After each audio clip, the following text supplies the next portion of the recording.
Hello, I am Rajkumar Kaitwas from my sir YouTube channel. In this video, we are going to learn poetic appreciation of 10th English lower language. It carries 5 marks.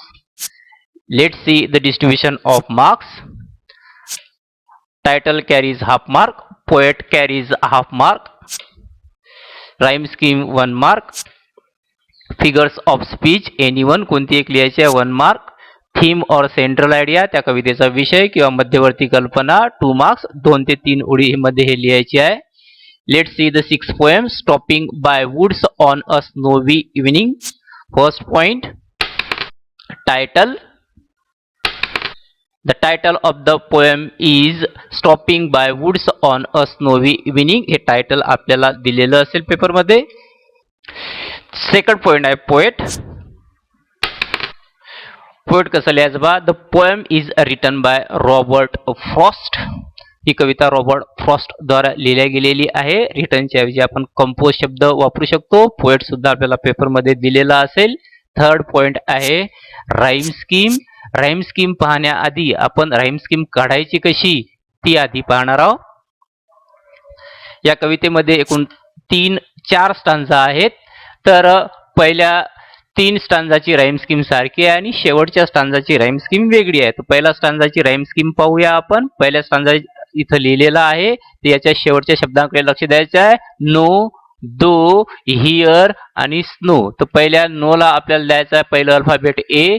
दो हा नोचा rhyming word आहे. जरी spelling वेगळं वाटत असलं तरी उच्चारामुळे तो rhyming word आहे. त्याला परत द्यायचा आपल्याला ए.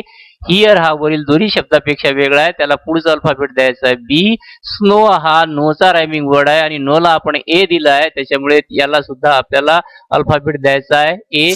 तर या स्टांजाची राईम स्कीम होईल ए ए बी ए.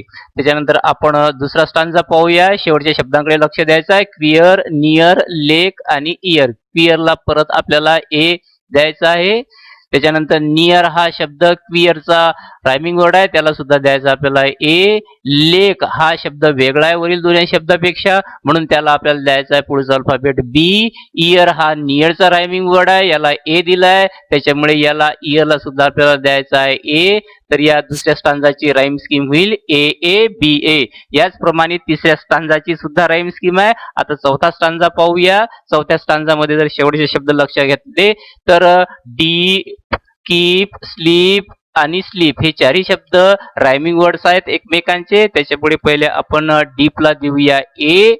त्याच्यानंतर कीपला परत द्यायचा आहे आपल्याला ए. स्लीप हा रायमिंग वर्ड आहे कीप आणि डीपचा. त्याला द्यायचा आहे ए आणि स्लीपला परत ए द्यायचा आहे. तर अशा प्रकारे शेवटच्या स्टांजाची राईम स्कीम होईल ए A A A.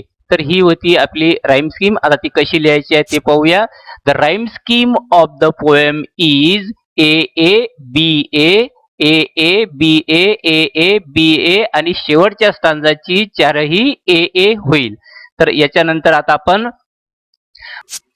Fourth point, figures of speech. कोणतीही एक फिगर्स ऑफ स्पीच आपल्याला पेपरमध्ये लिहायची आहे. तर या कवितेमध्ये कोणत्या फिगर्स ऑफ स्पीच आल्या ते पाहूया.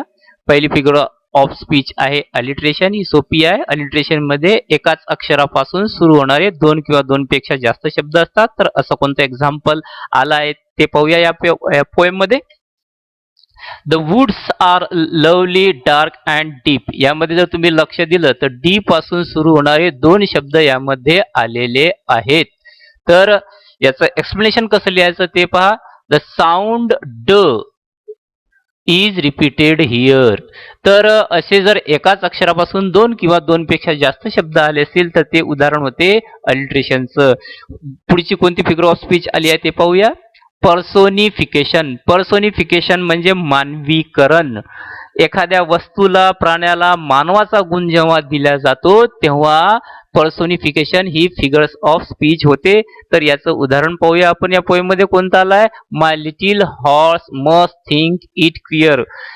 माय लिटिल हॉर्स म्हणजे त्या घोड्याला विचार करण्याचा मानवी गुणधर्म देण्यात आलेला आहे म्हणून हे पर्सोनिफिकेशनचं उदाहरण आहे.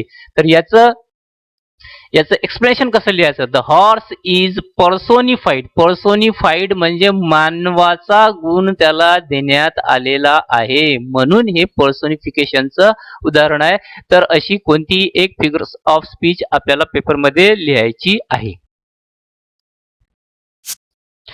शेवटचा पॉइंट, थीम और central idea of the poem. त्या कवितेची विषय किंवा मध्यवर्ती कल्पना हा थोडासा कठीण भाग असतो. तो कसा लिहायचा तो आता आपण पाहणार आहोत.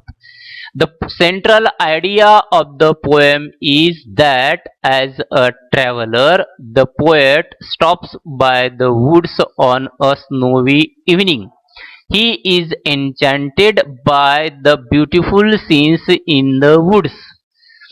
द सेंट्रल आयडिया, या कवितेची मध्यवर्ती कल्पना ही आहे की ॲज अ ट्रॅव्हलर, ट्रॅव्हलर म्हणजे प्रवासी म्हणून, द पोएट तो कवी, स्टॉप्स थांबतो, बाय द वुड्स जंगलामध्ये, जंगलाच्या जवळ, ऑन अ स्नोवी इव्हिनिंग बर्फाळ संध्याकाळी तो जंगलामध्ये थांबतो.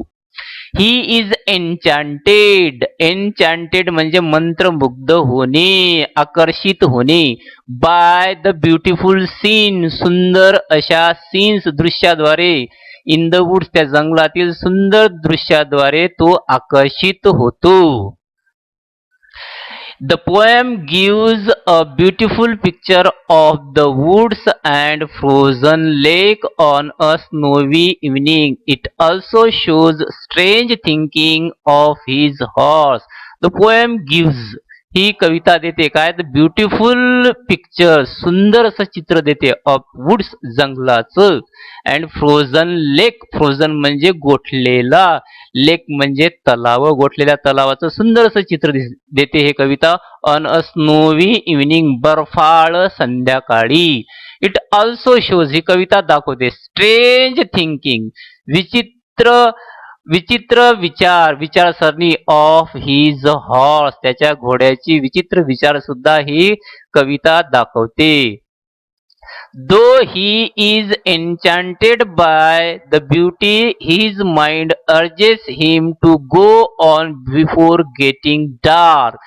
Though म्हणजे जरी, he is enchanted, enchanted म्हणजे आकर्षित होणे, मंत्रमुग्ध होणे, बाय द ब्युटी, तिचं सौंदर्य पाहून, त्या जंगलातील सौंदर्य पाहून जरी तो मंत्रमुग्ध होतो, तरी काय, हिज माइंड अर्जेस, अर्जेस म्हणजे त्याला विनवणी करतो, त्याचं मन त्याला विनवणी करते, हिम टू गो ऑन, पुढे चालण्यास त्याचं मन त्याला विनवणी करते की पुढे जायचं आहे, बिफोर गेटिंग डार्क, अंधार पडण्यापूर्वी इथून निघून जायचं आहे असं त्याचं मन त्याला सुचवते.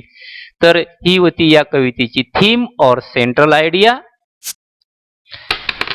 Thank you for watching.